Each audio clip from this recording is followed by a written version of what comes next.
آگے تشریف لے آئیے. بسم اللہ الرحمن الرحیم. الحمد للہ والصلاة والسلام على خیر خلق اللہ وعلى آلہ وصحبہ ومن والاه. اما بعد فأعوذ بالله من الشيطان الرجيم. إن هذا القرآن يهدي للتي هي أقوم. لائق التکریم سامعین مکرم، اللہ ذوالجلال ہم سب کے خالق، مالک اور رازق ہیں. اس کا احسان عظیم ہے جس نے جہاں انسانیت کی تخلیق فرمائی وہاں اس کی رشد و ہدایت کے لیے 1,24,000 پیغمبروں کو مبعوث فرمایا. جہاں اللہ ذوالجلال نے انبیاء و رسل کو بھیجا وہاں دستور اور قانون کے طور پہ چند کتابوں کو نازل فرمایا. آخری پیغمبر محمد الرسول اللہ صلی اللہ علیہ وسلم، جس پر اللہ ذوالجلال نے آخری کتاب کو اتارا جس کو قرآن مجید کہا جاتا ہے. قرآن مجید اللہ ذوالجلال کی حقیقی کلام ہے. یہ وہ نوشتہ ہدایت ہے جو قیامت تک آنے والی انسانیت کے لیے ہدایت اور تعلیمات اور توجیہات کا ایک مجموعہ ہے. رسول اکرم صلی اللہ علیہ وآلہ وسلم نے اس کلام کی عظمت کو بھی بیان کیا ہے اور اس کلام سے تعلق قائم کرنے والوں کی عظمت کو بھی بیان کیا ہے. اس سے بڑی عظمت کیا ہو سکتی ہے کہ رسول اللہ صلی اللہ علیہ وسلم نے فرمایا قرآن مجید یہ اللہ ذوالجلال کی طرف سے ایک لٹکائی ہوئی رسی ہے. وَحَبْلُ اللَّهِ الْمَمْدُودُ مِنَ السَّمَاءِ إِلَى الْأَرْضِ طَرَفُهُ بِيَدِ اللَّهِ وَطَرَفُهُ بِأَيْدِيكُمْ. اس رسی کا ایک کنارہ تمہارے رب کے ہاتھ میں ہے اور دوسرا کنارہ تمہارے ہاتھ میں. کتنا وہ خوش نصیب انسان ہے جس کو اللہ ذوالجلال یہ کلام سیکھنے کا موقع دے، اس کلام کو پڑھنے کا موقع دے. اس لیے رسول اللہ صلی اللہ علیہ وسلم نے صحابہ کرام کو یہ خوشخبری سنائی تھی. علیک بذکر اللہ وتلاوت القرآن. ایک اللہ کے ذکر کو لازم پکڑنا اور ایک اللہ کی کلام کو لازم پکڑنا. فإنه ذکرک فی الارض وروحک فی السماء. اس کلام سے تعلق جوڑ لو گے تو جہاں دنیا میں اللہ تمہیں عزتوں سے نوازیں گے، وہاں آسمانوں پر بھی تمہارے تذکرے کیے جائیں گے۔ اللہ کا تقرب حاصل کرنے کا سب سے آسان طریقہ وہ یہی طریقہ ہے کہ اللہ کی کلام پڑھی جائے۔ إنك لن تتقرب إليه بشيء أحب إليه من كلامي۔ رسول اکرم صلی اللہ علیہ وسلم نے فرمایا،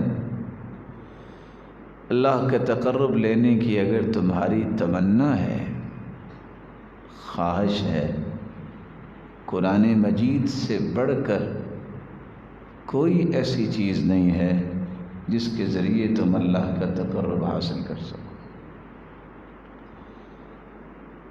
رب کا تقرب ملتا ہی اس کو ہے جس کی محبت اس کلام کے ساتھ ہو جاتی ہے۔ سہل بن عبداللہ التستری کہا کرتے تھے،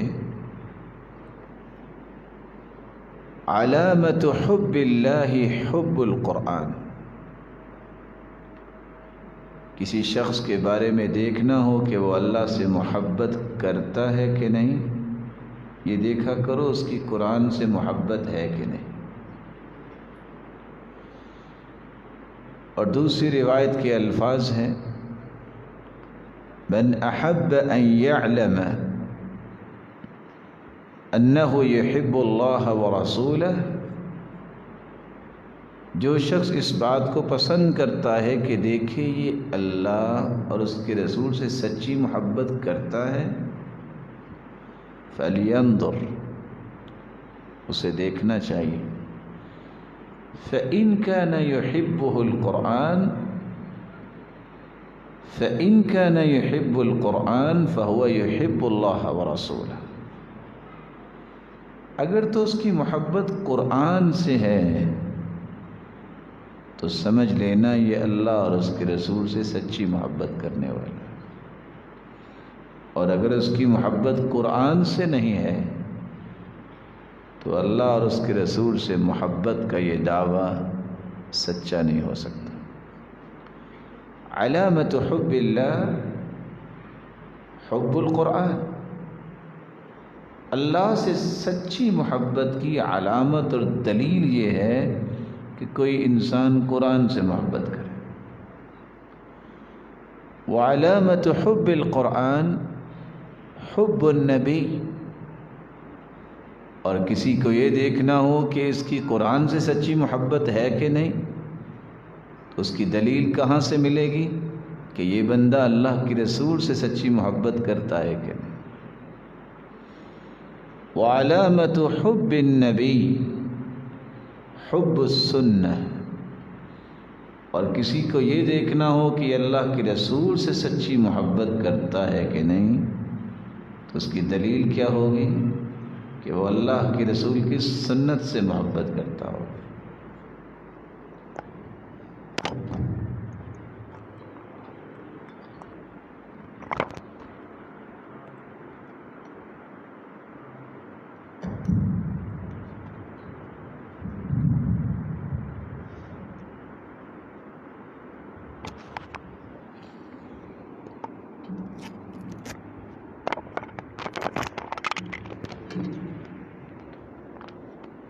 وعلامت حب السنہ، اور سنت، بیٹا آپ تشریف رکھیے، یہ چیزیں آپ کو پہلے کرنی چاہیے، آپ کو اچھا کام کرنے جا رہے ہیں، آداب ہوتے ہیں، اس ساری چیزوں کی ضرورت نہیں ہوتی، اللہ کی کلام کو سمجھے، اس مقصد کے لیے جمع ہوئے۔ علامت حب السنہ حب الآخرہ، کسی کو یہ دیکھنا ہو کہ اس کی سنت سے محبت ہے کہ نہیں، اس کی دلیل کہاں سے ملے گی کہ یہ آخرت سے محبت کرتا ہے کہ نہیں۔ وعلامت حب الآخرہ بغض الدنیا، اور کسی کی یہ پہچان کرنی ہو کہ یہ آخرت سے محبت کرتا ہے کہ نہیں، اس کی دلیل کیا ہے؟ وہ دنیا سے نفرت کرتا ہو۔ وعلامت بغض الدنیا، یہ کیسے پتا چلے گا کہ وہ دنیا سے نفرت کرتا ہے؟ دنیا کے بغیر تو زندہ نہیں انسان رہ سکتا۔ اس کی ایک دلیل ہے، لا يزيد بلغة ولا زادا إلا إلى الآخرة، آخرت کی محبت اس کے دل میں ہوتی ہے۔ جو شخص صبح و شام ایک ہی محنت کرتا ہے کہ میری آخرت خوبصورت ہو جائے، بیٹا اس ساتھی سے کہیں یا تو اسپیکر بند کر دیں یا اس کی آواز ایک جگہ پہ رکھیں۔ تو رسول اکرم صلی اللہ علیہ وآلہ وسلم نے صحابہ کو یہ بات سمجھائی کہ اللہ اور اس کے رسول سے سچی محبت صرف اس انسان کی ہوتی ہے جس کی محبت قرآن سے ہو۔ جب سچی محبت قرآن سے ہو تو پھر میرے بھائی دنیا میں بھی آپ کسی سے محبت کرتے ہیں، جس سے سچی محبت ہوتی ہے اس سے انسان مشورے کرتا ہے، اس کے پاس بیٹھتا ہے، اس سے اپنے دکھ اور سکھ کی باتیں کرتا ہے، اس کے مشوروں پہ عمل کرتا ہے، اس سے بار بار ملاقات کی تمنا کرتا ہے، جیسا کہ امام ابن القیم رحمۃ اللہ علیہ فرماتے ہیں قرآن سے سچی محبت کرنے والے کی پہلی نشانی یہ ہے وہ تڑپتا ہے کب میرے ہاتھ میں قرآن آ جائے، کب میری زبان پہ قرآن جاری ہو جائے، کون سی گھڑی ہو کہ میں قرآن پڑھنے والوں میں شامل ہوں۔ یہ پہلی نشانی، ملاقات کی تمنا ہر محبت کرنے والے کو ہوتی ہے، اگر سچی محبت۔ یہ قرآن کی محبت سچی کیسے ہے کہ جس کو صرف رمضان میں ہی ہاتھ لگاتا ہے،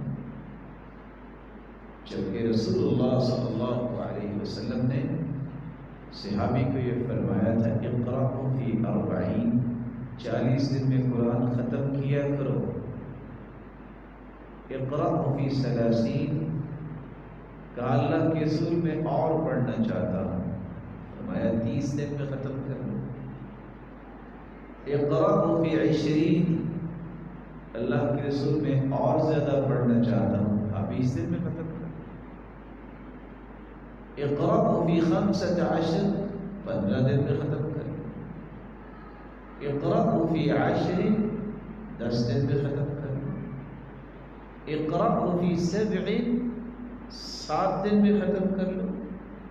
اور آخر میں فرمایا فَإِنِ اسْتَطَعْتَ، اگر طاقت ہے تو 3 دن میں ختم کر لو۔ یہ ایک نصاب ہے، یہ ایک نصاب ہے کہ 40 دن میں تو قرآن ختم ہونا ہی چاہیے۔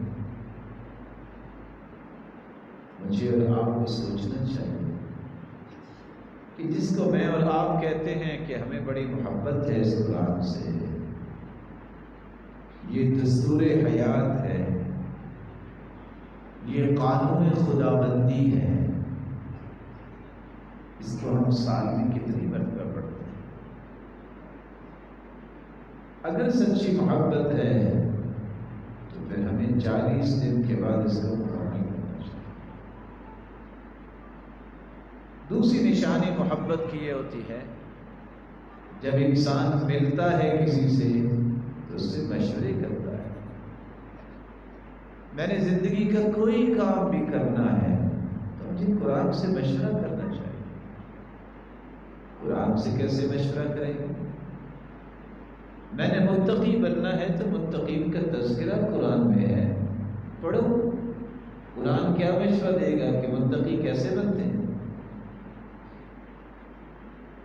مجھے توقع توکل کرنا ہے اللہ پہ، حالات ایسے بن گئے ہیں، تو قرآن سے مشورہ کرو۔ توکل کرنے والوں کی نشانیاں کیا کہیں؟ مجھے جہنم سے بچنا ہے تو اس دوست سے مشورہ کرو، میں کیسے بچ سکتا ہوں؟ مجھے جنت کا وارث بننا ہے تو اس قرآن سے مشورہ کرو، یہ تمہیں صحیح مشورہ دے گا کہ تم جنتی کیسے بن سکتے۔ اس لیے آجوری کہا کرتے تھے اصل قرآن پڑھتا ہی وہ ہے جو آیت پڑھ کے رک جائے اور سوچے اللہ یہ متقین کا تذکرہ آیا ہے، میں کب متقی بنوں گا، متى اکون من المتقین۔ جہنمیوں کا تذکرہ آئے تو رک کے کہتا ہے اللہ میں، اور مشورہ لینے کے بعد اسے یاد بھی رکھتا ہے کہ یہ مجھے مشورہ ملا، میں نے ایسے کام کرنا ہے۔ تو سچی محبت قرآن کی جس کے دل میں آ جائے، وہ پھر جو قرآن نے مشورہ دیا ہوتا ہے اسے کرنا شروع کر دیتا ہے، جس سے روکا ہو اس سے رکنا شروع کر دیتا ہے۔ امام ابن القیم رحمۃ اللہ علیہ فرمایا کرتے تھے سچی محبت تو اس انسان کی ہے کہ جس قدر اس کا اعتبار اور اطمینان اور اعتماد اور یقین قرآن کے ساتھ ہوگا، اتنی ہی اس کی محبت زیادہ ہوگی۔ آپ سب کو سورۃ الفاتحہ تو آتی ہوگی، آتی ہے نا؟ بولے نہیں؟ کبھی آپ نے سورۃ الفاتحہ پڑھ کے دم کیا ہو تو بیمار کو آرام آیا ہو؟ تو ہے کسی کا تجربہ ایسا؟ ماشاء اللہ، سورۃ الفاتحہ پڑھ کے دم کیا اور آرام آ گیا، ماشاء اللہ، یہ ہے محبت کی نشانی۔ صحابہ کرام کے پاس سلیم قبیلے کے سردار کو بچھو نے کاٹ لیا، بچھو کا ڈسا ہوا پریشانی کے عالم میں پہلے تو انہوں نے مہمان نوازی نہ کی، پھر کہتا ہے کوئی ہے دم کرنے والا؟ صحابی فرماتی، ایسے صحابی نے کہا ہاں میں دم کرتا ہوں، میں کننا نأبنو، اس نے زندگی میں کبھی دم کیا ہی نہیں۔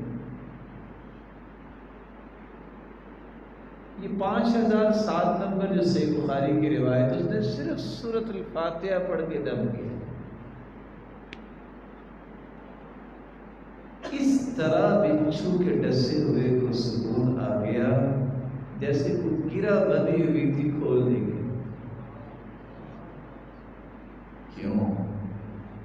اس دوست پہ یقین ہونا چاہیے، اس پر اعتماد ہونا چاہیے۔ صحابہ کرام نے پھر کہا تھا کہ دم تو کر دیتے ہیں لیکن 30 بکریاں دینی پڑے گی آپ، روایت میں 40 کا بھی تذکرہ ہے، زیادہ کا بھی تذکرہ ہے۔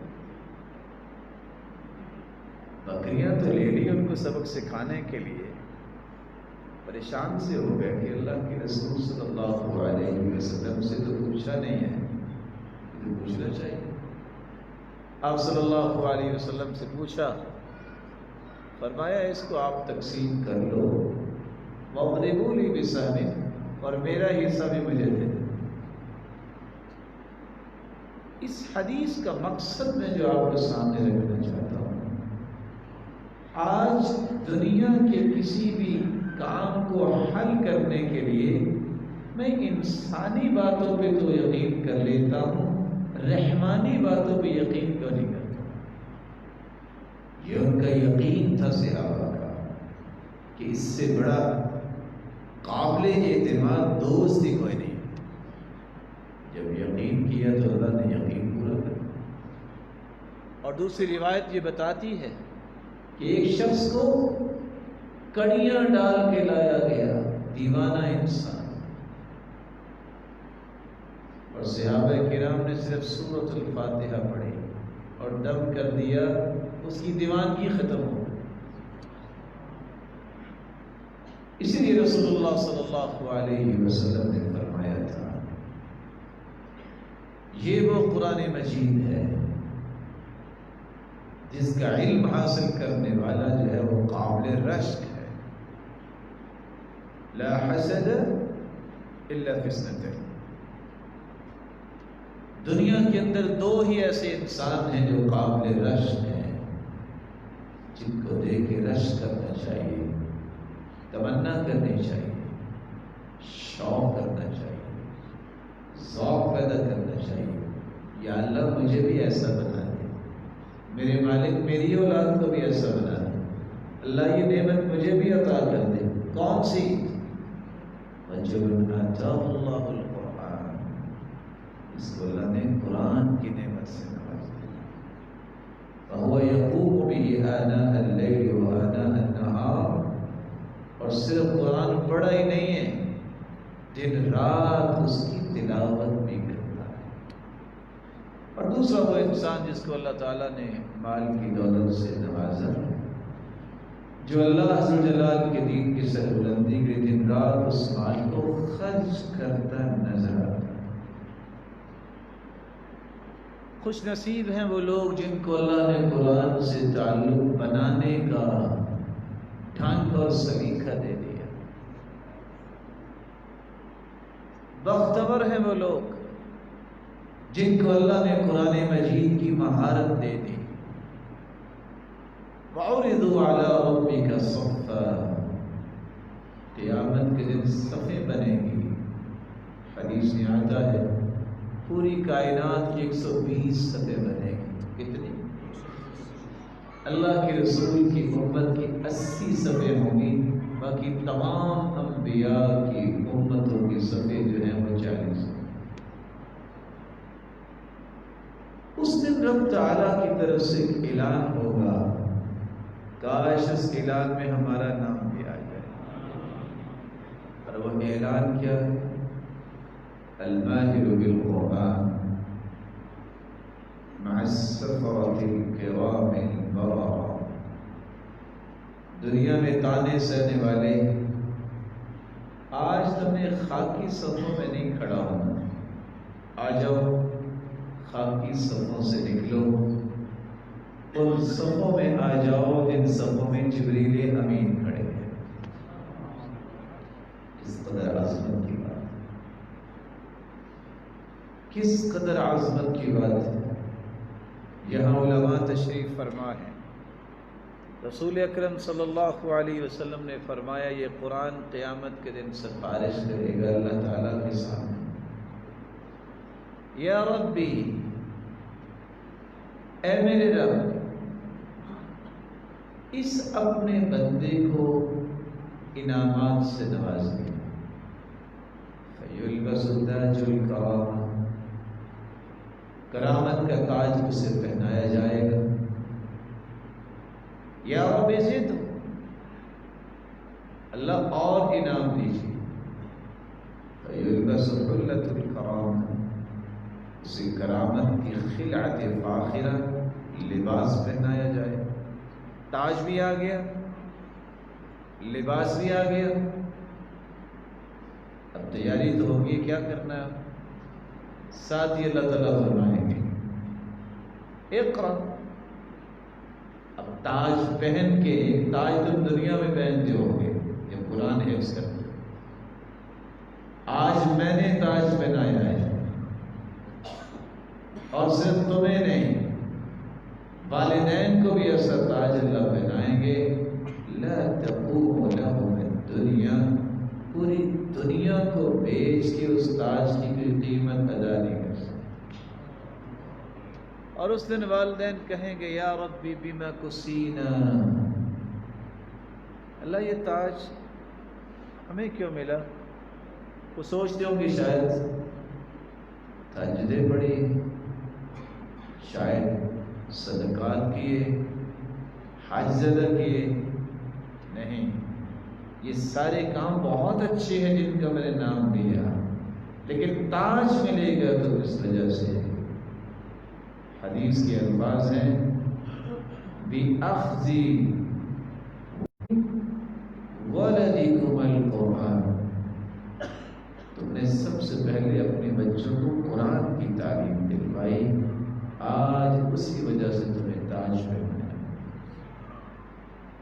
حضرت ایک لمحے کے لیے سوچئے، جس کے والدین پوری دنیا کے سامنے ان کی تاش پوشی ہو رہی ہو، اور تاج کی قیمت وہ ہو کہ پوری دنیا بیچ کر بھی اس کی قیمت ادا نہ ہو سکے، اور پھر اس حافظ قرآن کو جبریل امین کی صف میں کھڑا کیا جائے، اگر اس صف میں ہے تو تاج پہنائیں گے تو پہنانے والے بھی بدوری فرشتے، خلت فاخرہ۔ آپ سن چکے ہیں قیامت کو کسی کے اوپر لباس نہیں ہوگا، لباس کی خلت فاخرہ اللہ اسے پہنائیں گے، اور ساتھ حکم ہوگا اقرا وارتقی، اب تم جنت کی سیڑھیاں چڑھتے جاؤ اور قرآن کی تلاوت کرتے جاؤ۔ اور اگلا انعام جو میں پیش کرنے لگا ہوں، اہل علم بھی بیٹھے ہیں، جس دن روح اور جسم جدا ہو جاتے ہیں، نیکی کا کام کرنا ختم، اب آگے درجے ملنے، موت کے بعد نیکی کے سارے سلسلے منقطع ہو جاتے ہیں۔ یہ کتنا خوش نصیب انسان ہے، وہاں دو اس کو خوشخبریاں سنائی جائیں۔ تسلسل دیکھیے، دنیا کے اندر بھی عزت، خیرکم من تعلم القرآن وعلمہ، کائنات میں سب سے بہترین انسان دیکھنا ہے تو صاحب قرآن۔ قبر میں جائے گا تو سورۃ الملک پڑھنے والا، میں پورا قرآن کی بات نہیں کر رہا، یہ قبر کے عذاب سے محفوظ کروا دے۔ قبر سے نکلے گا، قرآن ہی خوبصورت شکل میں اس کے سامنے آئے گا، بندہ پوچھے گا تم کون ہو؟ کہ میں قرآن ہی ہوں۔ اور پھر اللہ خاکی صفوں سے نکال کے نورانی صفوں میں کھڑا کریں گے، تاج پوشی کروائیں گے، خلت فاخرہ پہنائیں گے، آرڈر ہوگا جنت کی سیڑھیاں چڑھتے جاؤ اور قرآن پڑھتے جاؤ۔ دنیا میں تم قرآن پڑھتے تھے اونچی جگہ بیٹھ کے، پھر قرآن کی تلاوت کر کے نیچے اتراتے تھے، میرے بندے آج پڑھتے جاؤ، اوپر ہی چڑھتے جاؤ۔ اور دو خوشخبریاں اور، فَإِنَّ مَنْزِلَتَكَ عِنْدَ آخِرِ آیَةٍ تَقْرَأُهَا، تم قرآن کی تلاوت کرتے جاؤ، تمہارا مقام اور منزل میں نے وہاں رکھی ہے جہاں مِنَ الْجِنَّةِ وَالنَّاسِ کی آیت لوگ پڑھو۔ اور صرف پڑھنے کی بات نہیں ہے، وَيُزَادُ بِكُلِّ آیَةٍ حَسَنَةٍ، قرآن اٹھا لے، کتب ستہ اٹھا لے، جملہ کتب حدیث اٹھا لے، سوائے اس عمل کے آپ کو کوئی عمل نہیں ملے گا کہ بندہ قیامت کو بھی جو جو آیتیں پڑھتا جائے گا، اللہ اس کے بدلے بھی اسے قیامت کے دن بھی نیکیوں میں اضافہ فرما دے۔ اللہ کے عمل کا کام تو دنیا میں ہے۔ اس انسان کے بارے میں اس لیے اللہ کے رسول صلی اللہ علیہ وسلم نے فرمایا، یہ انعامات اسے ایسے نہیں ملیں گے، اس کی ایک خاص وجہ ہے۔ اللہ کے رسول نے فرمایا، ان للہ اہلین من الناس، لوگوں، اللہ کے کچھ خاص بندے بھی ہیں۔ اللہ کے خاص بندے کون ہیں؟ قیل من ہم یا رسول اللہ، اللہ کی پیارے پیغمبر وہ کون ہیں؟ قال هم اہل القرآن، اہل القرآن هم اہل اللہ وخاصتہ، اہل قرآن ہی تو اللہ والے ہیں اور اللہ کے خاص بندے ہیں۔ آپ سارے میرے محترم ہیں، ایک چھوٹا سا سوال کرنا چاہوں گا۔ وزیر اعظم، صدر، وزیر اعلیٰ، جتنے بھی معزز عہدے ہیں، ان کے پیغام کو پہنچانے کے لیے کن لوگوں کو رکھا جاتا ہے جو سب سے زیادہ قابل اعتماد ہوتے ہیں؟ ایسا ہی ہے، اتفاق ہے؟ آواز نہیں آتی، آپ ناراض تو نہیں بیٹھے ہو؟ ماشاءاللہ بڑے مجھے تو اچھے لگ رہے ہیں آپ جواب ہی نہیں دے رہے۔ وزیر اعظم صاحب کا پیغام اور صدر پاکستان کا پیغام پہنچانے کے لیے جو ان کے نزدیک قابل اعتماد ہے وہی لوگ ہیں نا۔ آپ سوچ سکتے ہیں کہ اللہ اپنے پیغامات کو پہنچانے کے لیے سلیکشن بھی خود کرتے ہیں جو سب سے اللہ کو پیارے لگتے ہیں۔ سب سے پیارا اللہ کے نزدیک ہوتا ہے، اللہ اسے یہ نعمت عطا کرتا ہے۔ اللہ ان پیاروں کی سب میں ہمیں بھی شامل ہو۔ یہ سارے کے ساری عظمتیں کیسے مل سکتی ہیں، اس کے لیے 3 زاویے میں آپ کی خدمت میں پیش کر کے بات کو مکمل کروں گا۔ سب سے پہلا زاویہ یہ ہے کہ اس قرآن کے حقوق کو پہچانیے کہ اس کے میرے اور آپ پہ حقوق کیا ہے۔ سب سے پہلا حق یہ ہے کہ میں اس کلام پر ایمان لاؤں اور یہ کہوں میرے رب کی یہ کلام جس طرح نازل ہوئی تھی آج من وعن، اسی طرح میرے اور آپ کے پاس موجود ہے۔ اس میں شک کی گنجائش ہے، نہ اس میں اضافہ اور کمی ہو سکی ہے، نہ کوئی کرنے کی ضرورت ہے، اور نہ قیامت تک اس میں تبدیلی ہو سکے گی، کیونکہ اس کی حفاظت کی ذمہ داری کس نے اٹھائی ہے؟ اللہ نے۔ فَبِذَلِكَ فَادْعُ وَاسْتَقِمْ كَمَا أُمِرْتَ وَلَا تَتَّبِعْ أَهْوَاءَهُمْ وَقُلْ آمَنْتُ بِمَا أَنزَلَ اللَّهُ مِنْ كِتَابٍ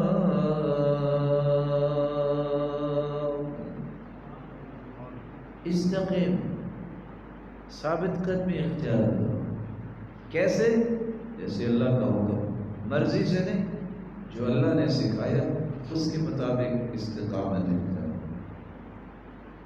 لوگوں کی خواہشوں کے پیچھے مت جاؤ، لوگ تو بڑی بڑی خواہشیں کر رہے ہیں، تمہیں جس بات کو دیکھنا ہے وہ کیا ہے؟ اللہ نے کیا فرمایا، اور یہ آواز کے ساتھ دل کی تصدیق کے ساتھ کہو آمنت بما انزل اللہ من کتاب، میرے رب تو نے جس کتاب کو اتارا ہے میں اس پر ایمان لاتا ہوں۔ یہ سچی کلام ہے، اس میں کسی قسم کا نقص اور زیادتی نہیں اور نہ ہو سکے گی۔ دوسرا حق، اس کو اس طرح پڑھا جائے جس طرح پڑھنے کا حق ہے۔ اس بات کو سمجھانے کے لیے میں ایک ادباً گزارش کروں گا۔ آپ جانتے ہیں نا قرآن پڑھنا عبادت ہے، اگر آپ نہ بولے تو میں نے بھی نہیں بولنا، بولتے ہی کوئی نہیں، پتہ نہیں کیوں ناراض ہے۔ قرآن عبادت ہے کہ نہیں؟ عبادت کی کیفیات ہوتی ہیں کہ نہیں؟ کیوں جی اگر نماز پڑھتے پڑھتے کوئی یہاں ہاتھ لے جائے تو آپ کہیں گے ٹھیک ہے؟ کیوں؟ سنت سے سر، اگر کوئی ہاتھ اٹھاتا ہی نہیں ہے تو آپ کہیں گے کہ ٹھیک نماز پڑھ رہے، کیوں؟ کیونکہ اللہ کے رسول تو ہاتھ اٹھایا کرتے تھے نا۔ اگر کوئی ہاتھ یہاں باندھنے کی بجائے پیچھے باندھ دے تو آپ کیا کہیں گے؟ ہاتھ ہی باندھ رہے ہیں نا، تو آپ کیا کہیں گے؟ یہ اللہ کی رسول نے تو ایسا نہیں کیا۔ ویسے تو آپ کو حدیث یاد ہوگی نا، لا صلاۃ لمن لم یقرأ بفاتحۃ الکتاب، جو سورۃ الفاتحہ نہیں پڑھتا اس کی نماز، یہ تو یاد ہے، تو جو سورۃ فاتحہ غلط پڑھتا ہو اس کی نماز ہو جاتی ہے؟ بولے، یہی بات میں آپ کی خدمت میں پیش کرنا چاہتا ہوں۔ دوسرا حق یہ ہے، قرآن کو اسی طرح پڑھو جس طرح اللہ نے اتارا ہے، قرآن کو اس انداز سے پڑھو جس طرح رسول اللہ صلی اللہ علیہ وسلم نے پڑھ کے سکھایا ہے۔ قرآن پڑھنا عبادت ہے، عبادت کی کیفیات ہوتی ہیں، اگر ان کیفیات کے ساتھ وہ عبادت بجا نہ لائیں تو وہ عبادت نہیں رہتی۔ اسی طرح اس طریقہ تلاوت کے مطابق جب تک میں اور آپ تلاوت نہیں کریں گے جو طریقہ محمد مصطفیٰ نے سکھایا ہے، تو یہ تلاوت نہیں ہوگی۔ طریقہ کیا سکھایا ہے؟ میں صرف 3 باتیں پیش کر دوں، لمبی بحث نہیں۔ من لم يتغن بالقرآن فليس منا، جو قرآن کو خوبصورت نہیں پڑھتا، اللہ کے رسول نے فرمایا اس کا میرے ساتھ تعلق ہی کون، میرا کیا رشتہ؟ خوبصورت پڑھنے کے لیے کیا کرنا ہوگا؟ سیکھنا ہوگا کہ خوبصورت کیسے پڑھیں، سیکھنا ہوگا کہاں رکیں کہاں نہ رکیں۔ بات کا ایک ردم ہوتا ہے، اللہ ذو جلال کی کلام سے بڑھ کے کون سی کلام؟ کلام الملوک کی ملوک الکلام، بادشاہوں کی کلام کلاموں کی بادشاہ ہوا کرتی ہے۔ اس کلام کو پڑھتے وقت یہ بات سامنے رکھنی چاہیے، اس کلمے کو میں نے پڑھنا کیسے ہے، رکنا کیسے ہے، اور انداز کیا ہونا چاہیے۔ جب صحابی نے سوال کر دیا کون ہے سب سے خوبصورت پڑھنے والا، تو آپ نے فرمایا تھا جب تم دیکھو قرآن پڑھنے والے کو، رأیت انہ یخشی اللہ، تمہیں محسوس ہو کہ اللہ سے خوف کھا رہا ہے، خشیت اس کے دل میں، اس پہ اللہ کی خشیت طاری ہو جاتی ہے۔ یہ دوسرا حق ہے، یہ قرآن کو اسی طرح پڑھا جائے جس طرح نازل ہوا۔ اور تیسرا حق یہ ہے اس قرآن کو سمجھ کے پڑھا جائے۔ یہ تو مانتے ہیں نا آپ کہ یہ قانون کی کتاب ہے، مانتے ہیں آپ؟ کون کون مانتا ہے ہاتھ کھڑا کرے، شاید اس طرح ہی سستی دور ہو جائے۔ اللہ آپ سب کو سلامت رکھے۔ اب قانون کی شک تو میں پڑھ لوں، مجھے پتہ ہی نہ ہو اس شک میں ہے کیا، قانون کیسا ہے، کیا اسے فائدہ ہوگا؟ وہ میں ایک قصہ پہلے بھی سناتا ہوں، آپ کی خدمت میں پیش کر دیتا ہوں، شاید فائدہ آ جائے۔ امریکہ سے ایک بھائی آئے، کہتے ہیں ملنا ہے، وہ تشریف لائے، وہاں پھول لگا، کہتے جی میں ایک قصہ آپ کو سنانا چاہتا ہوں۔ میں نے کہا جی سنا دیں آپ۔ تو میں مسلمان تھا، میں امریکہ میں رہتا ہوں، مجھے بڑا یہ گمانڈ تھا کہ میں بڑا اسلام کا چیمپئن ہوں، کیونکہ باقی سارے گورے وہ تو مانتے ہی نہیں تھے اللہ رسول۔ تو ہم نے ایک دن نماز پڑھ رہے ہیں تو چند گورے آگے اور کہتے ہیں آپ کیا کر رہے تھے؟ ہم نے کہا نماز پڑھ رہے تھے۔ کہتے وہ کیا ہوتی؟ کہتے عبادت۔ اچھا یہ ایک آگے کھڑا ہوا تھا، یہ کیا کر رہا تھا؟ اس نے کہا یہ امام ہے، لیڈ کر رہا تھا۔ کہتے وہ کچھ بول بھی رہا تھا۔ میں نے کہا وہ قرآن پڑھ رہا تھا۔ قرآن کیا ہے؟ میں نے کہا اللہ کی کلام ہے۔ اللہ کی کلام پڑھنے سے کیا ہوتا ہے؟ اللہ سے باتیں کرتے ہیں۔ تو اس نے مجھے پوچھا پھر کیا باتیں کی اللہ سے؟ کہتے ترجمہ تو مجھے آتا نہیں تھا۔ میں نے کہا پتہ نہیں، میں نے آپ کی بات امام سے کرواتا ہوں۔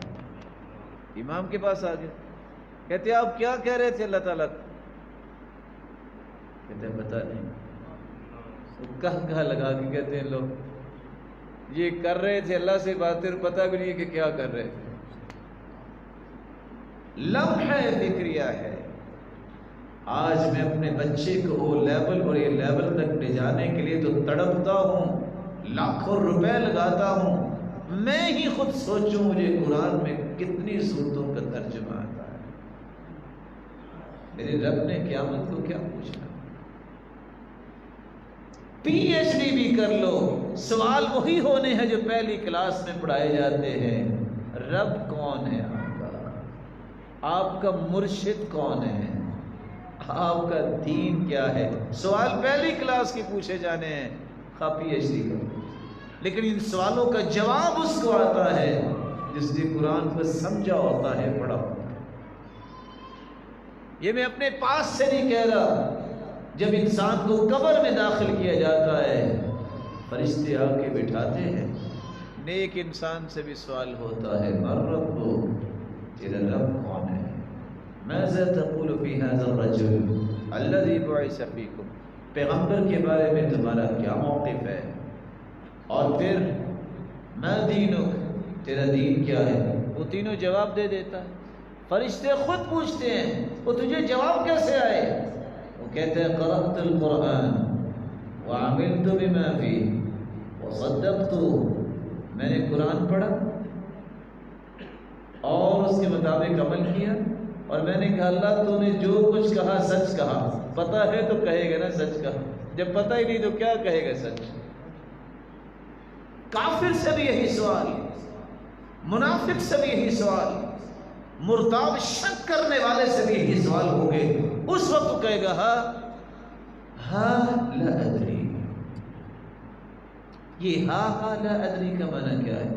کہ انہو یتذکر شیئا ولم یدکر، یاد کرے گا یہ کلمہ تو سنا تھا، رب، رسول، دین، لیکن یاد نہیں ہے. فرشتے خود کہیں گے لا دریت ولا تلیت، نہ تو نے قرآن سمجھا نہ تو نے اس کو پڑھا، تمہیں جواب کیسے آئے؟ تیسرا حق یہ ہے قرآن کو سمجھا جائے. صحابہ کرام کی عادت یہ تھی. آج پتہ نہیں میری اور آپ کی عادتوں کو کیا ہو گیا، اللہ ان کو ٹھیک کر دے. صحابہ کا تو طریقہ یہ تھا، کان اذا تعلم احد منا 10 آیات لم یجاوزهن حتى يعرف معانیهن والعمل بهن. جب صحابہ 10 آیتیں پڑھ لیتے، 11ویں آیت نہیں پڑھتے تھے جب تک معانی سمجھ نہ لیتے اور 10 آیتوں پر عمل نہ کر لیتے. آج 40 والیوم پہ مشتمل لا کی کتابیں آفس میں پڑھی ہوتی ہیں، سورۃ الاخلاص پڑھنا نہیں آتی، سمجھنا دور کی بات. رحمت کہاں سے آئی؟ قرآن کا حق یہ ہے ایمان کے بعد اس طرح پڑھا جائے جس طرح پڑھنے کا حق ہے، اسی طرح سمجھا جائے جس طرح صحابہ نے سمجھا، پھر اس پر عمل کیا جائے. تو کتاب ہی عمل کی. آپ سمجھیں گے عمل تو ہم بھی کرتے ہیں، مسلمان عمل کرتے ہیں. جب کوئی فوت نہیں ہو رہا ہوتا تو صحیح حدیث کے مطابق یاسین پڑھتے ہیں کہ جلدی فوت ہو جائے. یہ عمل تو کرتے ہیں. یا کبھی جھوٹی قسم اٹھانے کی بات وہ کہتے ہیں لاؤ ایک قرآن 5 بھی اٹھوا دو میں اٹھا لوں گا. عمل تو کرتے ہیں، لیکن یہ وہ عمل کرتے ہیں جس کا حکم نہیں ہے. لِيُنذِرَ مَنْ كَانَ حَيًّا، یہ زندہ لوگوں کو ڈرانے کے لیے کتاب آئی ہے. یہ ہے پرانی قومیں جنہوں نے یہ عادتیں اپنائی، ان کا حال یہ ہوا. اس سے بچ جاؤ، اپنے اعمال درست کرو. اس قرآن کا چوتھا حق یہ ہے کہ اس پہ عمل کیا جائے. 5واں حق یہ ہے میں اپنی دکان اور فیکٹری کی مشہوری کے لیے تو لاکھ ایڈورٹائزمنٹ کے لیے لگاتا ہوں.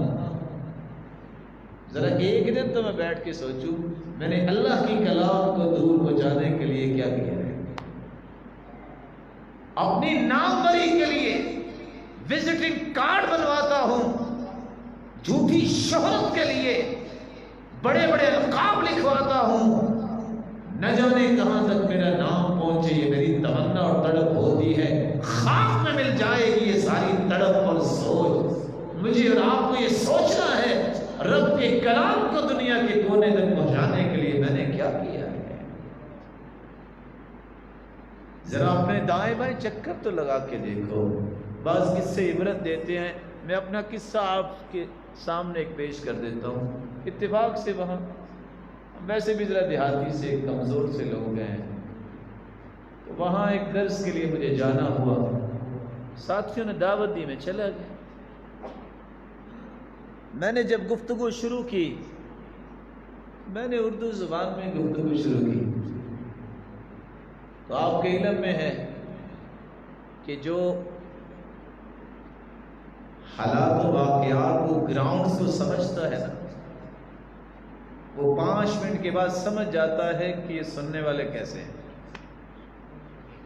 وہ خطیب نباز ہوتا ہے، نبز سے اس کا ہاتھ ہوتا ہے۔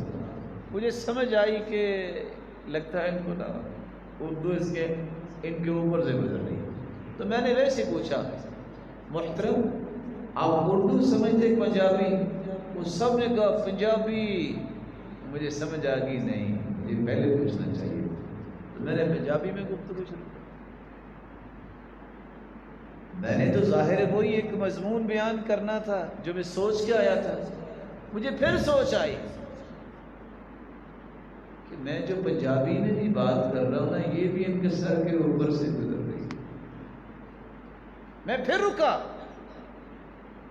جلسے میں شرکت کرنا کمال نہیں ہوتا میرے بھائی، کچھ لے کے جانا کمال ہوتا ہے۔ یہ وقت جو آپ نکال کے آئے ہیں یہ کوئی معمولی وقت نہیں ہے، اس کو ثمرآور بنایا کرو، بابرکت بنایا کرو، کچھ سیکھو، سکھاؤ۔ اس وقت کا حساب ہونا ہے۔ میں نے کیا سوچا، مجھے دل میں خیال آیا کہ آپ ان کو جو بات بیان کر رہے ہیں تو یہ سمجھ رہے ہو کہ پتہ نہیں کون سا فلسفہ بیان کر رہا ہے۔ میں اور نیچے آیا، میں نے کہا جی آج ہم ایک دوسرے کو کلمہ نہ سنائیں اور اس کا ترجمہ نہ سنائیں۔ آپ سوچ سکتے ہوں گے کہ میں کس لیول پہ آ کے بات کر رہا ہوں۔ گنتی کے 7 لوگوں سے میں نے کلمہ سنا۔ میرے معزز بھائیوں، ہم کہاں پھر رہے ہیں؟ میں 7 میں سے کسی ایک نے صحیح کلمہ نہیں سنا۔ آج مجھے یہ تو بڑی تمنا ہے کہ میری پروڈکٹ جو ہے وہ جنوبی پنجاب میں پہنچ جانی چاہیے، میری پروڈکٹ کے چرچے ہونے چاہیے، صرف پیٹ بھرنے کے لیے۔ کبھی میں نے سوچا ہے کہ اللہ کی سچی کلام کہاں پہنچی ہے اور مجھے اس کے بارے میں کوشش کتنی کرنی ہے۔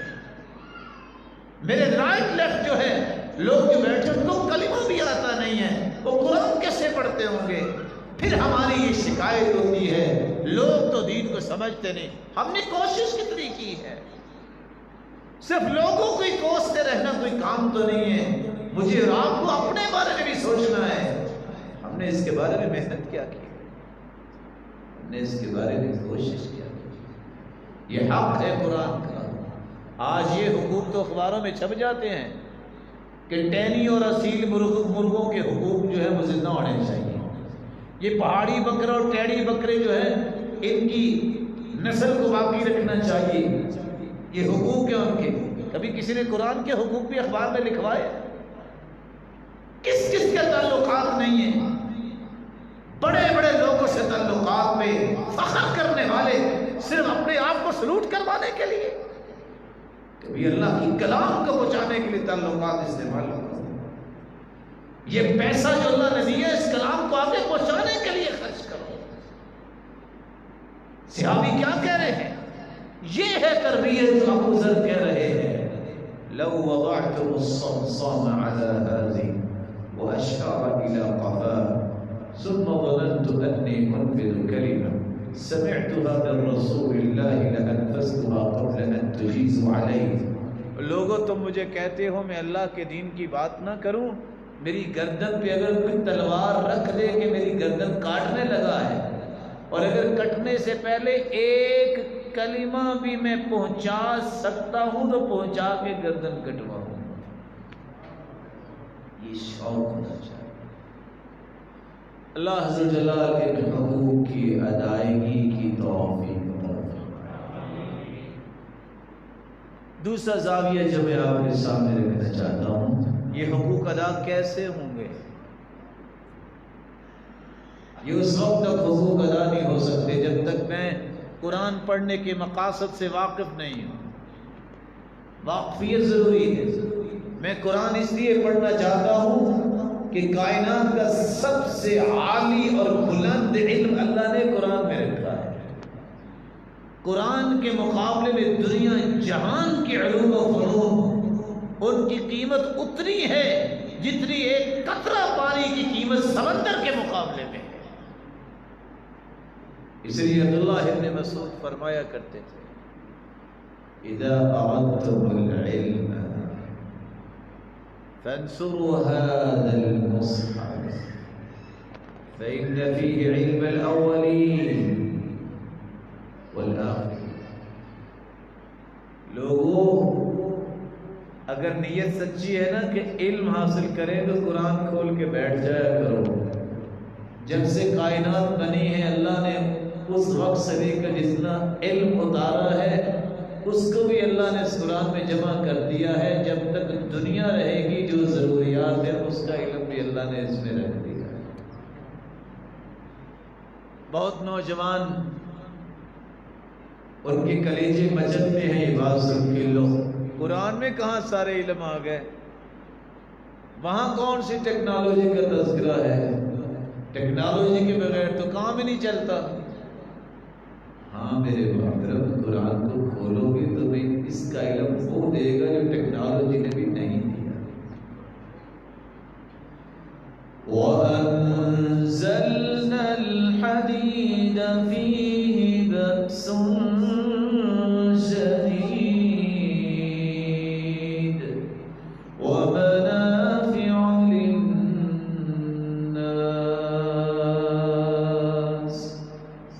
لوہا ہم نے اتارا ہے اور لوہے میں پاور بھی ہے، پروفٹ بھی ہے. یہ میں نے کیا پڑھا ہے؟ قرآن پڑھا. یہ پاور اور پروفٹ کون لے رہا ہے آج کل؟ بولے کون لے رہا ہے؟ یہ آیت غیر مسلموں کے لیے کہ مسلمانوں کے لیے؟ مسلمانوں کے لیے. یہ پہاڑ جو اللہ نے میٹل سے بڑے ہوئے ہیں، مختلف قسم کی میٹل، سونا ہے، چاندی ہے، نہ جانے کیا کچھ ہے، کہ اللہ نے اس لیے سارا کچھ رکھا ہے کہ نہ ان کو ہاتھ نہ لگانا. یہ سونے کی مائنز جو ہیں، یہ طرح طرح کی اللہ تعالیٰ نے جو ریکارڈ رکھی ہے، کس لیے رکھی ہے کہ میں قیامت کو ان پہاڑوں کو روئی کے گالوں کی طرح اڑا دوں گا، ریزہ ریزہ کر دوں گا، لیکن تم نے ہاتھ نہیں لگانا. اس لیے اتارے اللہ تعالیٰ نے یہ خزانے اس لیے رکھے ہیں کہ ان کو نکالو اور دین کی سربلندی کے لیے استعمال کرو. اگر مسلمان سست ہو چکا ہے، یہ اپنی برائی نہیں پیش کرتا، یہ کہتا ہے کہ قرآن میں کہا لکھا. لاکھوں میل گلیٹک سسٹم، یہ کہکشاؤں کا نظام کہاں سے لیا گیا ہے؟ قرآن کو پڑھے تو پتہ چلے. والشمس والقمر بحسبان، یہ سورج اور چاند اپنے اپنے کام پہ لگے ہوئے اور چلے ہوئے ہیں. یہ کون بتاتا ہے؟ کل فی فلک یسبحون، یہ قرآن کی آیت کون سمجھتا ہے؟ قرآن نے وہ راز دیے ہیں جو آپ کبھی سوچ نہیں سکتے. اور آج مسلمان اس قدر سوچ سے عاری ہو گیا ہے، فکری یتیم بن گیا ہے، اس کو یہ پتہ ہی نہیں ہے کہ دشمنان اسلام تو تمہارے علم ہی کے ذریعے تو اتنے بلند ہوئے ہیں. یہ 1260 جڑی بوٹیوں میں تحقیق جو کتنے 100 سال پہلے وہ علی سینا نے کی تھی، آج اسی کی ریسرچ کو لے کے تو یورپ آپ کو علاج بتاتا ہے. ذرا ان کی یونیورسٹیوں کی آپ سٹیٹمنٹ پڑھ کے دیکھیں، یہ آکسفورڈ کو دیکھیے، یہ بڑی بڑی نسخیں لکھنی کیا ہے؟ کبھی کسی کے علم میں آیا کہ سب سے بڑا امیر دنیا میں کون گزرا؟ کون تھا جس نے بحری بیڑیا بنایا؟ اسی اسلام آباد میں نندن پور کے چھوٹے سے قصبے میں بیٹھ کے پوری کائنات کا قطر نکالا ہے تو مسلمان نے نکالا ہے. پوری کائنات کا ڈھانچہ بنایا، نقشہ بنایا ہے تو مسلمان نے بنایا ہے. اب سارے کافر کو دیکھ کے تو نعرے لگاتے ہیں کہ یورپ یہ ہو گیا. اس یورپ کو 22 سالہ انسان نے گھٹنے ٹیکنے پہ مجبور کیا تھا، وہ مسلمان تھا. کاش کہ ہم نے اپنی تاریخ ہی پڑھی ہو. ہمیں تو تاریخ بھی مسخ شدہ ملتی ہے، اصل تاریخ پڑھنے کو ملتی بھی نہیں ہے. کہنے والے بس یہی کہتے ہیں صوفیہ پاکستان میں دین لائے تھے. کسی مسکین کو یہ پتہ نہیں ہے کہ ہندوستان پاکستان میں 25 صحابہ آئے ہیں. کسی کو یہ پتہ نہیں 42 تابعین آئے ہیں. کسی کو علم نہیں 18 تبع تابعین آئے ہیں. کون تاریخ سے واقف ہے؟ لیکن پڑھے گا کون؟ پڑھے گا وہ جس کو اسلام سے محبت ہو. یہ قرآن نہیں پڑھتے تو اس کو باقی طریق کیسے پڑھائیں؟ ہم کیسے پڑھائیں؟ تو قرآن پڑھتے وقت یہ مقصد ہونا چاہیے سب سے بڑا علم قرآن میں ہے. لیکن آج میں کہتا ہوں نہیں، میرا بیٹا او لیول اور اے لیول کرے گا تو بات بنے گی. قرآن پڑھنے سے تو مسیحی بننا ہے اس نے. یہ کیا کرے گا؟ ہاں جیب تو گرم ہوگی. انما ہی فواتیر غالیہ، سچ کہا تھا جس نے کہا. اس تعلیم سے مہنگے واؤچر تو جیب میں آ جاتے ہیں، لیکن قرآن کی تعلیم سے مہنگی جنت کا انسان وارث بن جاتا ہے. جس دنیا کے لیے ساری زندگی انسان مرتا ہے، وہ دنیا ساری اکٹھی ہو کے آدھا مرلہ نہیں دیتی، اتنی ہی قبر کی چڑائی رکھتی ہے کہ جسم پورا آ جائے. اور اللہ ذوالجلال نے قرآن میں کہا ہے جس دین سے جڑو گے، قرآن سے جڑو گے، اللہ اس جنت کا وارث بنائے گا. عرضها السماوات والارض، جس کی چڑائی زمین و آسمان سے بھی زیادہ. لیکن فیصلہ کون کرتا ہے؟ امریکنز نے، جن کو آپ سمجھتے ہیں لوگ، اور مجھے امید ہے آپ کو نہیں سمجھتے ہوں گے، جن کو لوگ سمجھتے ہیں کہ سپر پاور ہے اور ان کی باتیں مانتے. میں ایک بات ان کی سنا دیتا ہوں. 30 سال کی ریسرچ بتاتی ہے کہ جو نتائج جلدی لینا چاہتا ہے وہ ہمیشہ زندگی میں ناکام ہوتا ہے. انہوں نے ریسرچ کس بات پہ کی؟ 2 بچے، ان کی پرورش شروع کی. ایک کو کہتے اگر آپ کو ٹافی چاہیے تو ابھی دیتے ہیں، لیکن اگر آپ گھنٹے بعد دو گے تو 2 ٹافیاں ملیں گی. کون کون تیار ہے؟ تو کتنے بچوں نے کہا نہیں ابھی چاہیے، گھنٹہ نہیں ہم صبر کر سکتے. نتیجہ جب 30 سال کے بعد دیکھا جو فوراً ٹافی کے چکر میں تھے سارے ناکام تھے، اور جو گھنٹہ برداشت کرنے والے تھے دنیا کے بڑے بڑے عہدوں پر. یہ دنیا کی کمائی کے لیے درد ہونے والا کہ دنیا میں ہی مل جائے، قیامت کو کامیابی کیسے آئے گی؟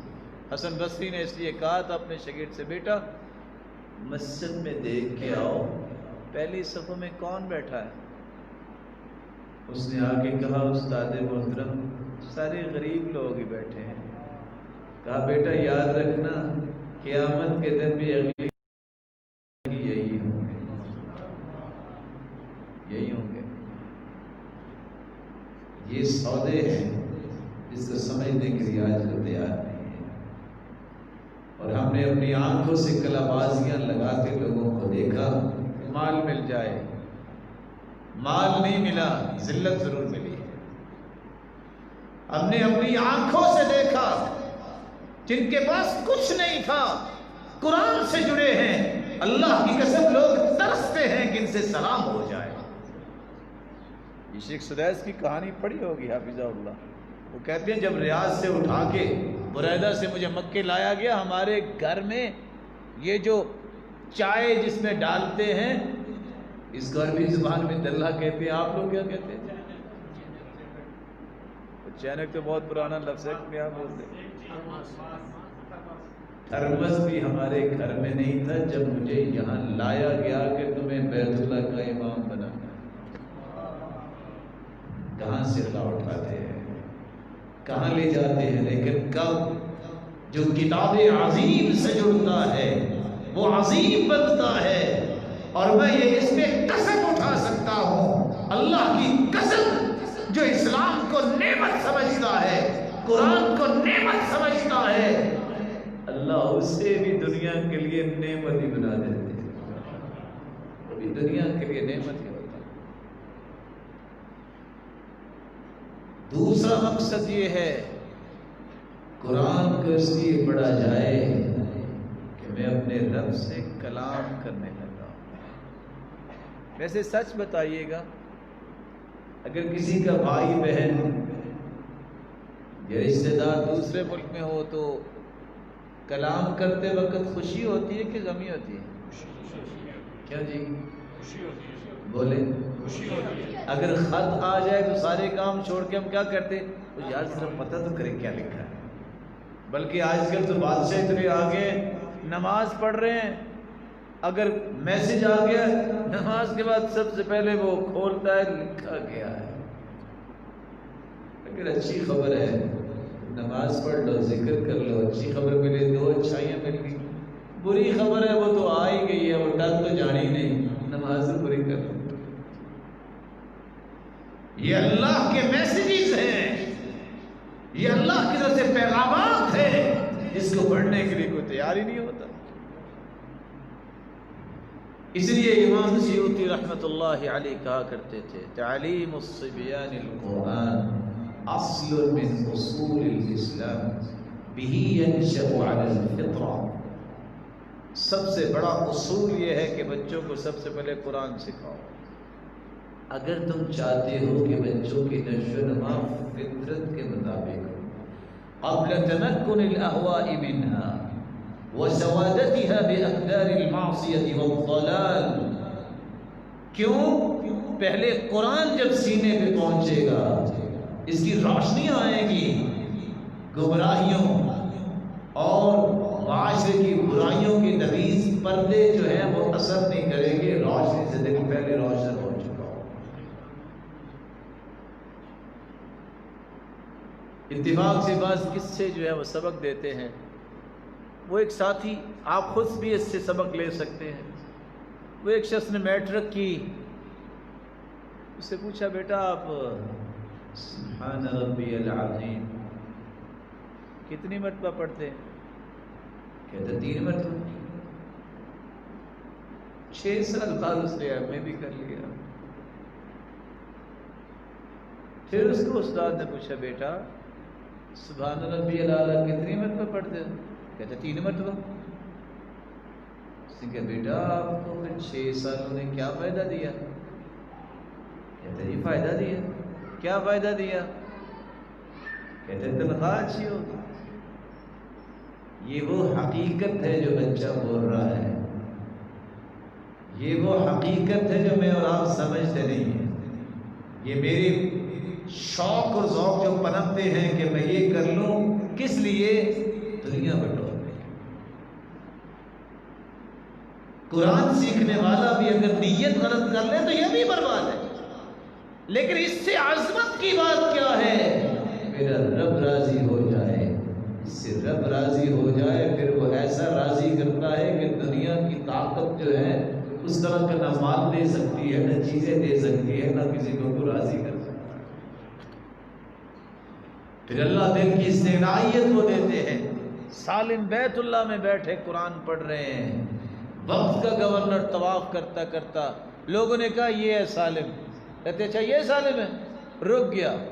آپ سوچ رہے ہوں گے کہ وقت کا گورنر رکے، فوج بھی ساتھ ہوگی، آواز دی سالم، وہ سالم اللہ التفت، سالم نے دیکھا ہی نہیں،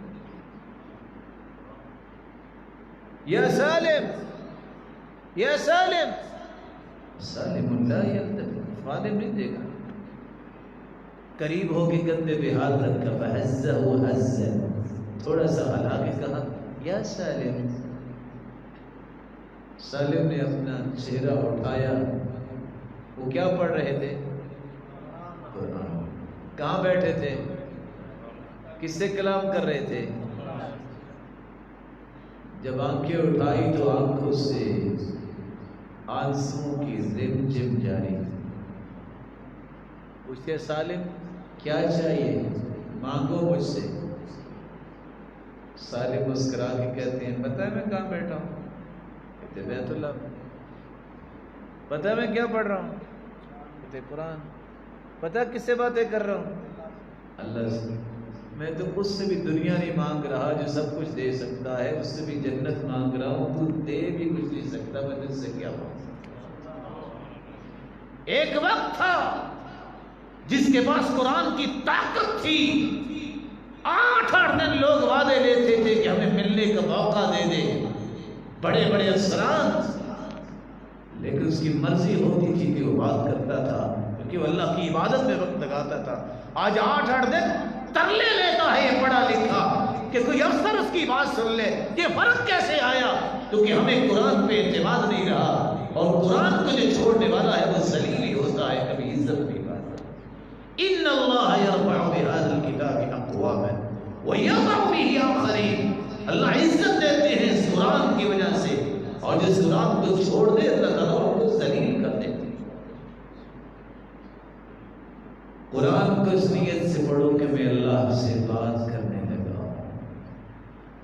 قرآن کو اس نیت سے پڑھو کہ اللہ نے اس میں ہر چیز کی شفا رکھی ہے.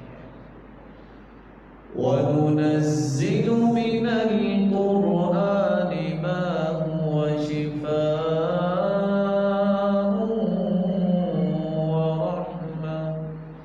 وَرَحْمَةٌ لِّلْمُؤْمِنِينَ.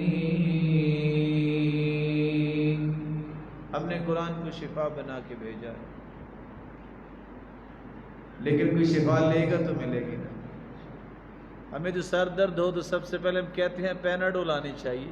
ارے اس کو نہیں علاج کروانا چاہیے، لیکن پیناڈول سے پہلے قرآن کیوں نہیں ہم پڑھتے؟ یقین نہیں. امام ابن القیم کہتے ہیں میں سفر میں نکلا فعارضتنی عوارض، بڑی بیماریاں آئیں، میں نے کہا دوائی میں نے بھی نہیں کھانی. اگر اللہ کے رسول نے سکھائی ہے صحابہ کو، صحابہ نے بھی سورۃ الفاتحہ پڑھ کے دم کیا ہے، میں فاتحہ پڑھ کے دم کر دیتا، اللہ ٹھیک کر دیتا. یقین شرط ہے. قرآن مجید کے پیغامات سنا کے میں بات مکمل کرتا ہوں. میں جانتا ہوں کہ آپ خاصے تھکے ہوئے ہیں، تو میں 5 پیغام آپ کی خدمت میں پیش کر دیتا ہوں. قرآن کا سب سے پہلا پیغام یہ ہے جو میری اور آپ کی ضرورت ہے. الذین آمنوا ولم یلبسوا ایمانهم بظلم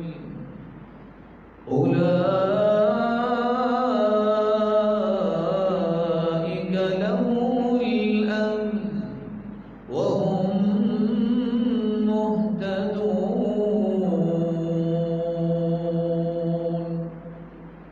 یہ قرآن کا پیغام ہے جو مجھے اور آپ کو ماننا چاہیے. اور پیغام کیا ہے؟ جو توحید کو خالص کرتے ہیں، شرک کی آمیزش نہیں کرتے، خوش ہو جائیں. ہدایت یافتہ بھی یہ ہے، اور اللہ امن بھی انہیں نصیب فرمائے. فکری امن، قولی امن، فعلی امن، معاشرہ پر امن ان لوگوں کا ہوگا جو توحید کو خالص کرتے ہیں. آج یہاں کچھ چیز باہر لے کے تو نکلے، بعض دفعہ اس کو زیادہ مار پڑتی ہے جو نہیں لے کے نکلتا. کہتے ہیں ہمارا پھیرا ضائع کر دیا. جس جگہوں پہ توحید اللہ نے توفیق دی ہے، آؤ عرض حجاز میں کوئی جرت کرے نا کسی کو ہاتھ لگانے، امن آئے گا. تو قرآن تمہیں ایک بات سمجھا رہا ہے، توحید کو خالص کرو، شرک سے باز آ جاؤ، اللہ کے ساتھ کسی کو شریک نہ کرو. یہ قرآن کا پیغام ہے. وَمَا كَانَ لِمُؤْمِنٍ وَلَا مُؤْمِنَةٍ إِذَا قَضَى اللَّهُ وَرَسُولُهُ أَمْرًا أَن يَكُونَ لَهُمُ الْخِيَرَةُ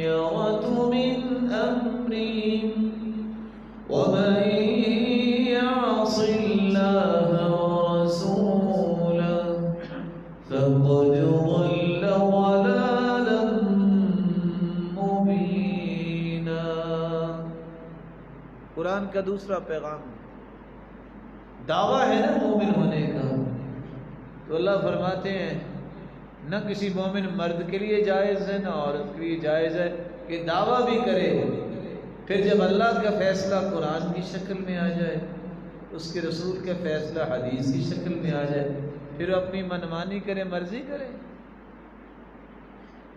اس کا مطلب یہ ہے کہ اپنے دعوے میں جھوٹ رہا ہے، وہ اپنا اختیار استعمال ہی نہیں کر سکتا۔ اگر مومن ہے، اگر وہ سمجھتا ہے کہ قیامت کا میں نے اللہ کے سامنے پیش ہونا ہے، اپنے دعوے کی دلیل پیش کرنی ہوگی، جس نے اللہ اور اس کے رسول کے فیصلے کو نہیں مانا، اس سے بڑا گمراہی کوئی نہیں۔ سچ بتائیے گا اس وقت دنیا میں مسلمانوں کی تعداد کتنی ہے؟ 1.5 ارب کے قریب۔ کتنے نمازی ہیں؟ کتنے نمازی ہیں؟ اس وطن عزیز میں اللہ اس کی حفاظت فرمائے اور ہر قسم کے فساد سے اس وطن عزیز کو محفوظ فرمائے۔ اس میں 22.5 کروڑ لوگوں میں کتنے نمازی ہیں؟ بولے اللہ۔ کتنے لوگ زکوٰۃ دیتے؟ روتے تو سب ہیں کہ 36 قسم کے ہمیں ٹیکس لگائے گئے، لیکن کوئی بولتا نہیں ہے۔ نظام جب تک اللہ کا نافذ نہیں ہوگا برکت کیسے آئے گی؟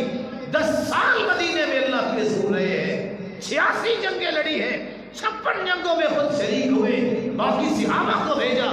2 سال حکومت ابوبکر صدیق رضی اللہ تعالیٰ عنہ کی تھی، 10 سال عمر نے گزارے، 12 سال عثمان کے ہیں رضی اللہ عنہ، 4 سال سیدنا علی رضی اللہ تعالیٰ عنہ کی خلافت تھی۔ چلتے چلتے 6 مہینے سیدنا حسن کی، پھر 20 سال کے قریب سیدنا معاویہ رضی اللہ تعالیٰ عنہ کی، عمر بن عبدالعزیز تک سوائے زکوٰۃ کے اور کوئی نظام نہیں تھا۔ اور راوی کہتے ہیں جب مال آتا لوگ پوچھتے کیا کریں، وہ کہتے فقیروں میں تقسیم کرو۔ کہتے فقیر بچائی کوئی نہیں ہے، کہتے مسکینوں کو دو، کہا مسکین بچائی کوئی نہیں ہے، جاؤ گلیوں میں جا کے اعلان کرو کہ مقروض ہے، اس کا قرضہ ادا کرو۔ کہا سب کے قرضے ادا ہو گئے، کہا پھر جاؤ جا کے اعلان کرو کوئی ہے جس کی شادی نہیں ہوئی ہم شادی کر دیتے ہیں، شادیاں ہوگی۔ کہا مال پھر بچ گیا ہے، کہا بیت المال میں جمع کروا دو اور کچھ مال کا اناج خرید کے پہاڑوں کی چوٹیوں پہ بکھیر دو۔ عمر بن عبدالعزیز کی غیرت برداشت نہیں کرتی، کوئی پرندہ بھی اڑتا بھوکا نہ گزرے، نیچے اترے کھا کے آگے پروان بڑھے۔ نظام تو ہمیں پسند ہی نہیں ہے، قرآن کا پیغام تو سمجھیے۔ جو ہے مومن، اللہ کا فیصلہ آ جانے کے بعد اپنا اختیار استعمال کرنے کا مجاز نہیں ہے۔ لیکن ہم تو وہ لمبے لمبے القاب ہی پسند کرتے ہیں نا۔ اور وہ تیسرا پیغام میں آپ کی خدمت میں پیش کر دیتا ہوں۔ دیکھنا القابات وہ ٹھیک ہے کہ یہ اللہ کا فرمان یہ ٹھیک راستہ دے رہا ہے۔ فَلَا وَرَبِّكَ لَا يُؤْمِنُونَ حَتَّى يُحَكِّمُوكَ فِي مَا شَجَرَ بَيْنَهُمْ۔ اللہ تعالیٰ نے بہت چیزوں کی قسم اٹھائی ہے، اللہ نے اپنی کبریائی کی خود قسم اٹھائی۔ اللہ فرماتے ہیں میرے محبوب تیرے رب کی قسم، یعنی مجھے میری کبریائی اور تقدس و جلالت اور عظمت کی قسم، میرے محبوب تیری بات کو کوئی حتمی بات اٹل فیصلہ نہیں مانتا، میں اپنی کبریائی کی قسم اٹھا کے کہتا ہوں وہ مومن ہی نہیں، مومن ہی نہیں۔ کہ دنیا میں کوئی ہے انسان جو مجھے بتائے کہ اللہ کے رسول صلی اللہ علیہ وسلم نے وہ کام کیے جو آج مسلمان کر رہے؟ میں بڑے پیار اور ادب سے 3 باتوں کی طرف اشارہ کر دیتا ہوں۔ سب سے بڑی عبادت ہی ہے نا، کیوں جی سب سے بڑی عبادت ہے نا۔ ہم وضو کرتے ہیں، سب سے پہلے کیا دھوتے ہیں؟ بولے نہیں۔ پھر اس کے بعد خلال نہیں کرتے؟ لو میں تو سمجھتا ہوں اسلام آباد والے خاصے پڑھے لکھے ہوں گے، خلال نہیں کرتے اس کے بعد، پھر اس کے بعد کیا کرتے ہیں جی؟ کلی کرتے ہیں، ناک میں پانی چڑھاتے ہیں، پھر جھاڑتے نہیں ہیں، اس کے بعد چہرہ دھوتے ہیں، پھر اس کے بعد یہ کیا ہوتا ہے؟ داڑھی کا خلال کرتے ہیں۔ اللہ کے رسول فرماتے ہیں، اللہ کے رسول کے صحابی فرماتے ہیں صلی اللہ علیہ وسلم، پھر اللہ کے رسول پانی کا چلو لیتے فَأَدْخَلَهُ تَحْتَ حَنَكِ فَخَلَّلَ بِهَا لِحْيَتَهُ، ایک نہیں 22 صحابہ روایت کر رہے ہیں اور ساتھ کہتے ہیں هَكَذَا أَمَرَنِي رَبِّي، داڑھی کا خلال کرتے اور کہتے میرے رب نے ایسے حکم دیا۔ ایک سوال پوچھنا چاہتا ہوں، اگر آپ جواب دے دیں پوچھ لو جی۔ وضو نہ کرے نماز ہو جائے گی؟ وضو نہ کے سو تو نماز تو کامل ہی ہوگی نا، بولے نہیں؟ وضو اگر نہ کے سو تو نماز تو پوری ہوگی نا، وہ بھی نہ کس ہوگی۔ تو جس میرے محترم اور پیارے بھائی نے خلال کرنے کی جگہ ہی نہیں چھوڑی، اس کا وضو ٹھیک ہے؟ پھر جواب تو دے دیں۔ اسلام آباد والے بھی اتنے ڈرپوک ہیں، آپ تو وفاق ہے یار، آپ کیوں اتنے کمزور پڑ گئے؟ کیونکہ اس کا وضو پورا ہے۔ آپ سر جو لاتے ہیں پیاری سی زبان سے بول کے بتائیں، اس کا وضو پورا ہے؟ تو نماز تو پوری ہوگی نا اس کی۔ میرے پیارے بھائی کبھی بیٹھ کے سوچ لیا کر، کبھی بیٹھ کے سوچ لیا کر کے میرے دعوے کیا ہیں، میرے کام کیسے۔ اللہ کے رسول صلی اللہ علیہ وسلم نے تو حکم بھی دیا اور کر کے بھی دکھایا، کان کثیر الشعر لحیتی، داڑھی کے زیادہ بال تھے، کس اللحیہ گھنی داڑھی تھی، عظیم اللحیہ بڑی داڑھی تھی، آپ کے سینہ اطہر کو یہ نحر کو اللہ کے رسول کی داڑھی ڈھانپ لیتی تھی۔ اللہ کے رسول نے زندگی میں اس کو ہاتھ نہیں لگایا کہ کاٹا ہو یہ کیا ہو، نہیں، کہاں سے سیکھی؟ عبادت ہے۔ 210 روایتیں ہیں، جب بھی اللہ کے رسول کھڑے ہوئے اللہ اکبر کہا، رفع یدیہ حذو منکبیہ، دونوں ہاتھوں کو کندھوں کے برابر لے گئے، اللہ اکبر کہا رکوع میں جاتے وقت دونوں ہاتھوں کو کندھوں کے برابر لے گئے، وَإِذَا رَفَعَ رَأْسَهُ مِنَ الرُّكُوعِ، جب سر مبارک اندر رکوع سے اٹھایا، رفع یدیہ حذو منکبیہ، اپنے دونوں ہاتھوں کو پھر کندھوں کے برابر لے گئے۔ اور دوسری روایت میں آتا ہے وَإِذَا قَامَ مِنَ الرَّكْعَتَيْنِ، جب 2 رکعتوں کے بعد تیسری رکعت کے لیے اٹھے تو دونوں ہاتھوں کو کندھوں کے برابر لے گئے۔ اور سنن ابی داؤد کی روایت ہے ثم يشد بهما على صدری، پھر سینے پہ ہاتھوں کو باندھا۔ جو ان باتوں کو پسند نہیں کرتا وہ نماز کس کے لیے پڑھتا ہے؟ قرآن کی آیت تو سنی ہے، پیغام تو سنا ہے، جو اللہ رسول کے فیصلے کو نہیں مانتا، میرے پیغمبر تیری بات کو حتمی بات نہیں مانتا، مجھے میری کبریائی کی قسم کو مومن نہیں۔ آخری 2 باتیں میں آپ کی خدمت میں پیش کیے دیتا ہوں۔ یہ ساری چیزیں کیسے درست ہو سکتی ہیں؟ چھوڑ دو دنیا کی دوستیاں جو نقصان دینے والی ہیں، بنا لو دوست ان کو جن کو اللہ نے اپنا دین دیا ہے، قرآن دیا ہے۔ وَيَوْمَ يَعَضُّ الظَّالِمُ عَلَى يَدَيْهِ يَقُولُ يَا لَيْتَنِي اتَّخَذْتُ مَعَ الرَّسُولِ سَبِيلًا يَا وَيْلَتَى لَيْتَنِي لَمْ أَتَّخِذْ فُلَانًا خَلِيلًا لَقَدْ أَضَلَّنِي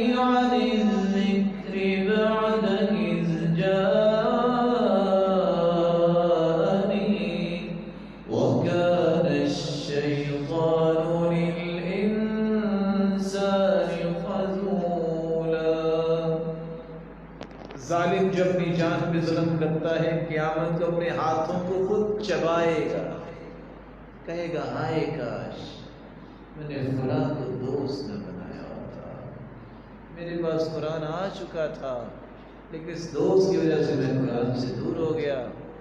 اور قرآن آگے کیا کہتا ہے؟ وَكَانَ الشَّيْطَانُ لِلْإِنسَانِ خَذُولًا، شیطان ہی تو انسان کو ذلیل کرنے والا ہے۔ بات دوست کی ہو رہی تھی، شیطان کہاں سے آ گیا؟ قرآن کا اسلوب بتاتا ہے جو دوست قرآن سے روکتا ہے وہ شیطان ہی ہوتا ہے۔ من الجنۃ والناس، شیطان صرف جنوں میں سے نہیں انسانوں میں سے بھی شیطان ہوتے ہیں۔ بری دوستیاں چھوڑو، آ جاؤ کہ مجلسوں میں جہاں اللہ کا کلام پڑھا جائے، جہاں اللہ کا قرآن سمجھا جائے، جہاں عمل کی بات، جہاں اس پیغام کو دنیا کے کونے کونے تک پہنچانے کی بات، جہاں بڑے کا احترام سکھایا جائے، چھوٹے پہ شفقت سکھائی جائے، لوگوں کے ساتھ خیر خواہی کا درس دیا جائے، جہاں لوگوں کے ساتھ نیکی کرنے کی محبت پیدا کی جائے، لوگوں کو حقوق دینے کی بات ہو، لینے کی بات نہ ہو، جہاں ظلم سے روکا جائے، جہاں قتل و فساد سے روکا جائے، محبت کو پروان چڑھنے کے طریقے اور آداب سکھائے جائیں، ان مجلسوں میں آؤ، ان لوگوں کے ساتھ جڑو، ان لوگوں کی قدر کرو جس کا قرآن نے تذکرہ کیا ہے۔ وَاصْبِرْ نَفْسَكَ مَعَ الَّذِينَ يَدْعُونَ رَبَّهُم بِالْغَدَاةِ وَالْعَشِيِّ يُرِيدُونَ وَجْهَهُ وَلَا تَعْدُ عَيْنَاكَ عَنْهُمْ تُرِيدُ زِينَةَ الْحَيَاةِ الدُّنْيَا وَلَا تُطِعْ مَنْ أَغْفَلْنَا قَلْبَهُ عَنْ ذِكْرِنَا وَاتَّبَعَ وَكَانَ أَمْرُهُ فُرُطًا۔ واصبر، میرے محبوب میں نے تمہیں کائنات کا سب سے اعلیٰ انسان بنایا ہے، لیکن میرا آرڈر کیا ہے؟ واصبر نفسک مع الذین یدعون ربهم، ان لوگوں کے ساتھ جڑے رہنا جو صبح و شام تیرے رب کی عبادت کرتے ہیں اور اس کو پکارتے ہیں، اللہ کی رضا چاہتے ہیں۔ وَلَا تَعْدُ عَيْنَاكَ عَنْهُمْ، میرے محبوب ان سے نظریں نہ پھیر لینا، ان سے نظریں نہ پھیر لینا، کیونکہ ان سے نظریں پھیرنا ہی وہ ہے جو دنیا کا پجاری ہوتا ہے۔ میرے محبوب تو ان سے نظریں نہ پھیر۔ وَلَا تُطِعْ مَنْ أَغْفَلْنَا قَلْبَهُ عَنْ ذِكْرِنَا، جو ہمارے ذکر سے غافل ہے تو اس کی اتباع نہ کریں، جو خواہش کا مرید اور غلام ہے اس کے پیچھے نہ جائیں۔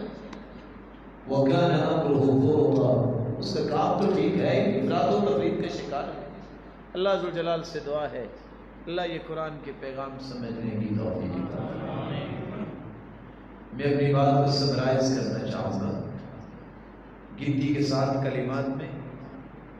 قرآن مجید اللہ تعالیٰ کی حقیقی کلام ہے، سب سے عظیم کلام ہے، اس کو پڑھنے والا بھی کائنات کا عظیم انسان، یہ دنیا میں بھی عزت دیتی ہے، قبر کے عذاب سے بھی بچائے گی، اور حشر میں بھی جبریل کے ساتھ کھڑا کروائے گی، تاج پوشی کروا کے جنت کے اس درجے میں پہنچائے گی جہاں من الجنت والناس کی آیت آئے۔ قرآن مجید پڑھنے والے اللہ کے خاص بندے ہوتے ہیں، یہی قابل رشک ہے، اور انہی کے بارے میں اللہ کے رسول صلی اللہ علیہ وسلم نے فرمایا یہ دنیا سے چلے بھی جائیں، قیامت بھی آ جائے، وہاں بھی قرآن پڑھیں گے تو ان کی نیکیوں میں اضافہ ہی ہوگا اور کوئی عمل نہیں۔ چوتھی بات، اس کے 5 حقوق ہیں، اس پر ایمان لایا جائے، اس کو اسی طرح پڑھا جائے جیسے اللہ کے رسول نے پڑھا، سمجھا جائے جیسے صحابہ نے سمجھا، اس کو آگے پہنچایا جائے، عمل کرنے کے بعد جس طرح صحابہ نے عمل کیا اور اس کو آگے پہنچایا۔ 5ویں بات، اس کو پڑھتے وقت 3 باتوں کا ضرور خیال رکھیں۔ دنیا جہان کا سب سے بڑا علم اس قرآن کے اندر ہے، پڑھتے وقت یہ سوچ کے پڑھیں اپنے رب سے ہم کلام ہونے لگا۔ یہ سوچ کے پڑھیے، ادھر میں یہ پڑھتا جاؤں گا میری بیماریاں خود بخود ختم ہوتی جائیں گی۔ بہت بڑا ہاسپٹل اللہ نے بنا دیا، ہر بیماری کا علاج۔ چھٹی بات، اس عظیم قرآن کے بارے میں یہ بات یاد رکھیے، اس کے 5 پیغام ہیں۔ جب تک توحید کو خالص نہیں کرتے امن نہیں آئے گا، جب تک اللہ اور اس کے رسول کے فیصلوں کو نہیں مانتے اس وقت تک ہدایت یافتہ اور مومن ہونے کا دعویٰ سچا نہیں ہو سکتا۔ جب تک اللہ کے رسول کی بات کو سچی بات اور حتمی اور آخری اور اٹل فیصلہ نہیں مانتے مومن نہیں ہو سکتے۔ دنیا میں اپنی جان پہ ظلم کرنے والا اور دوستوں کے پیچھے لگ کے اپنے آپ کو برباد کرنے والا قیامت کو اپنے ہی ہاتھوں کو چبائے گا، کیونکہ وہ شیطان کے پیچھے لگ گیا۔ اور آخری پیغام اللہ کے رسول کا یہ تھا، جو اللہ کے رسول کے ذریعے امت کو ملا، قرآن پڑھنے والوں کے ساتھ جڑے رہو، ان سے نظریں نہ پھیرو۔ یہ وہ لوگ ہیں جن رات اللہ حضرات کی رضا چاہتے ہیں، ان سے نظریں پھیرتا ہی وہ ہے جو دنیا کا پجاری ہوتا ہے۔ یہ وہ لوگ ہیں جن کی وجہ سے دین زندہ ہوتا ہے، اور ان لوگوں کے پیچھے مت لگو جو خواہش کے غلام ہیں۔ آخری بات، میں دعا کرتا ہوں اپنے اس بیٹے کے لیے، اس نے نیکی کا کام شروع کیا ہے، اللہ اسے کروڑ رحمتوں سے نوازے، اپنے بچوں کو قرآن کی تعلیم دلوائیے، سمجھائیے اور خود بھی سیکھیے۔ آج وقت ہے، کل یہ وقت نہیں رہے گا۔ اللہ ہمیں سیکھنے والا بنائے، سکھانے والوں کی سب میں شامل فرمائے۔ جو انتظام انسلام کرنے والے ہیں اللہ کروڑا برکتوں سے نوازے، ایسے رجال مہیا کرے جس کام کو اٹھانے والے ہوں، اور پھر یہ سارے عمل کو خالص وجہ اللہ کرنے کی توفیق عطا فرمائے، اور اللہ عزت و شیاطت بنائے، صاحب قرآن کے رفاقت نصیب فرمائے، اور اپنے دیدار کا مستحق بنائے۔ وآخر دعوانا